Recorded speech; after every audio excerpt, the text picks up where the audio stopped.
اب کے پی میں جو ٹوٹ پھوٹ ہوئی ہے وہ ایک نئی سیاسی جماعت کی شکل میں ہمارے سامنے آئی ہے. اس سے ایک تو بات یہ واضح ہو گئی کہ یہ لوگ، ان کی جو توقع تھی پیپلز پارٹی کو، مسلم لیگ نون کو اور دیگر جماعتوں کو، کہ جب تحریک انصاف میں ٹوٹ پھوٹ ہوگی تو بہت سارے لوگ ان کی طرف آئیں گے، تو اب بڑی تعداد ان کی جو ہے وہ ایک نئی سیاسی جماعت کے اندر مجتمع ہو گئی ہے، وہ ان کی طرف نہیں آئے گی. ان کو جو لوگ بچ جائیں گے یا تھوڑے بہت لوگ ہوں گے وہ شاید ان کی طرف جائیں گے، لیکن اب بڑی تعداد میں لوگ جو ہیں وہ شاید ان کی طرف نہیں جائیں گے. ان کو اپنی جو طاقت ہے، اپنی جو اسٹرینتھ ہے، اس کے اوپر انحصار کرنا پڑے گا اگلے انتخابات کے لیے. اور لگتا یہ ہے کہ جمعیت علماء اسلام، تحریک انصاف، مسلم لیگ نون، پیپلز پارٹی اور پرویز خٹک صاحب کی جو نئی جماعت ہے، اس کے درمیان کانٹے کا مقابلہ ہوگا. اور کہیں کہیں اے این پی اور آفتاب شیر پاؤ صاحب کی جو پارٹی ہے اور جماعت اسلامی ہے، وہ بھی جہاں جہاں ان کا اثر و رسوخ ہے، جہاں جہاں ان کی بنیاد موجود ہے اور ان کی حمایت موجود ہے، وہاں پہ وہ بھی جو ہے وہ صوبائی اور قومی اسمبلی کی جو نشستیں ہیں وہ نکالیں گے. تو ایسا لگتا ہے کہ کے پی میں اگلے عام انتخابات میں ایک کھچڑی جو ہے وہ پکے گی اور کوئی واضح مینڈیٹ کسی ایک سیاسی جماعت کو نہیں ملے گا. جب تک یہ ڈیولپمنٹ نہیں ہوئی تھی اور اتنے بڑے پیمانے پہ ٹوٹ پھوٹ نہیں ہوئی تھی تحریک انصاف میں، تو یہ لگ رہا تھا کہ شاید تحریک انصاف، اس کی سیٹیں کم ہو جائیں، وہ شاید حکومت نہ بنا پائے، لیکن اس کی ایک اچھی خاصی نمائندگی جو ہے وہ موجود ہوگی اور ہو سکتا ہے کہ وہ سب سے بڑی پارٹی کے طور پہ بھی مرج کرے. لیکن یہ جو آج کی ڈیولپمنٹ ہوئی ہے، اس کے بعد اب اس بات کے امکانات ختم ہو گئے ہیں کہ تحریک انصاف جو ہے کوئی بہت زیادہ نشستیں کے پی سے جیتنے میں کامیاب ہو پائے گی. اور ووٹ تقسیم ہوں گے حلقوں کے اندر، اور اس کا فائدہ دوسری سیاسی جماعتیں جو ہیں ان کو بھی مل سکتا ہے. اب دیکھنا یہ ہوگا کہ اور کتنے زیادہ لوگ جو ہیں وہ پرویز خٹک صاحب کے ساتھ شامل ہوتے ہیں، کتنے دھڑے جو ہیں اور کتنے طاقتور جو شخصیات ہیں، اثر و رسوخ والے امیدوار ہیں، وہ اور جا کے ملتے ہیں، اور تحریک انصاف کے پاس پیچھے جو ہے وہ کیا بچتا ہے. اس کے ساتھ ساتھ مسلم لیگ نون بھی جو ہے وہ ایڈوانس کرنے کی کوشش کر رہی ہے، وہاں پہ لوگوں کو شامل کرنے کی کوشش کر رہی ہے. کل ایک اہم شمولیت ہوئی پشاور سے، اے این پی کے میئر کے سابق امیدوار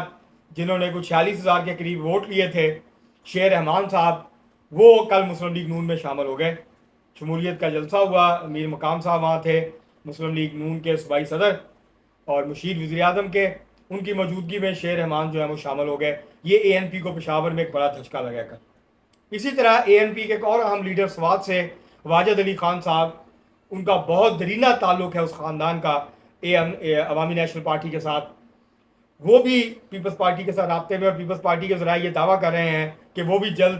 پاکستان پیپلز پارٹی میں شامل ہونے والے ہیں.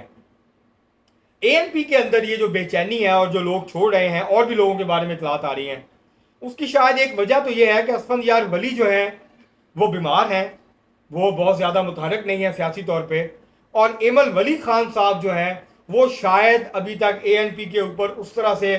اپنی دسترس قائم نہیں کر سکے ہیں، اس طرح سے اپنی جو لیڈرشپ ہے اس کو نہیں منوا سکے ہیں، جیسا کہ باچا خان کے بعد ولی خان صاحب نے، اور اس کے بعد پھر جو ہے اسفندیار ولی نے جو ہے وہ پارٹی کو سنبھالا تھا. تو لگتا یہ ہے کہ ایمل ولی شاید وہ ابھی تک اس طرح سے پارٹی جو ہے اس کو سنبھالنے میں کامیاب نہیں ہو پا رہے، جس کی وجہ سے جو ہے وہ اے این پی کے اندر ٹوٹ پھوٹ ہو رہی ہے.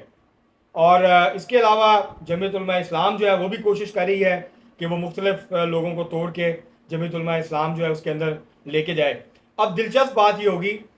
کہ سیاسی جماعتوں کو کے پی کے اندر اتحاد بنانے پڑیں گے، وہ ڈسٹرکٹ کی سطح پہ ہوں، وہ مقامی سطح پہ ہوں یا علاقائی سطح پہ ہوں. اور یہ جو الائنسز بنیں گے، اس سے واضح ہوگا کہ کون سی جماعتیں جو ہیں وہ ابھر کے سامنے آئیں گی، کون سی جماعتیں جو ہیں وہ زیادہ نشستیں جیتے گی. مثلا اگر مانسیرا،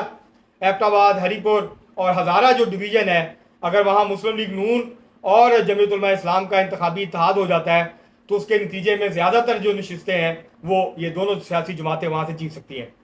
اسی طرح دوسرے صوبے کے حصے میں یہ دیکھنا ہوگا کہ کہاں کہاں کون سی سیاسی جماعتیں آپس کے اندر مقامی سطح پہ حلقے کی بنیاد پہ یا ڈسٹرکٹ کی بنیاد کے اوپر جو ہے وہ اتحاد کرتی ہیں، ایک دوسرے کے ساتھ سیٹ ایڈجسٹمنٹ کرتی ہیں. اس کے نتیجے میں صورتحال بہت واضح ہو جائے گی کہ کون سی سیاسی جماعت جو ہے وہ کس حد تک وہاں سے جو ہے وہ کامیابی سمیٹ پائے گی. لیکن ابھی تک یہ لگ رہا ہے کہ ہنگ اسمبلی ہوگی، کسی سیاسی جماعت کو واضح اکثریت نہیں مل پائے گی. اور جو ایک سیاسی کھچڑی ہے وہ پکے گی، اور کوئی بھی واضح اکثریت کے ساتھ جو ہے وہ آگے نہیں بڑھ پائے گا، اور پھر ایک مخلوط حکومت جو ہے مختلف سیاسی جماعتوں کو وہ بنانی پڑے گی کے پی کے اندر۔ یہ ہے اس وقت کی صورتحال، اور آج یہ جو ڈیولپمنٹ ہوئی ہے یہ چیئرمین تحریک انصاف اور تحریک انصاف کے لیے بہت بڑا دھچکا ہے، نہ صرف کے پی بلکہ اس سے تحریک انصاف کی صفوں میں اور زیادہ مایوسی پھیلے گی،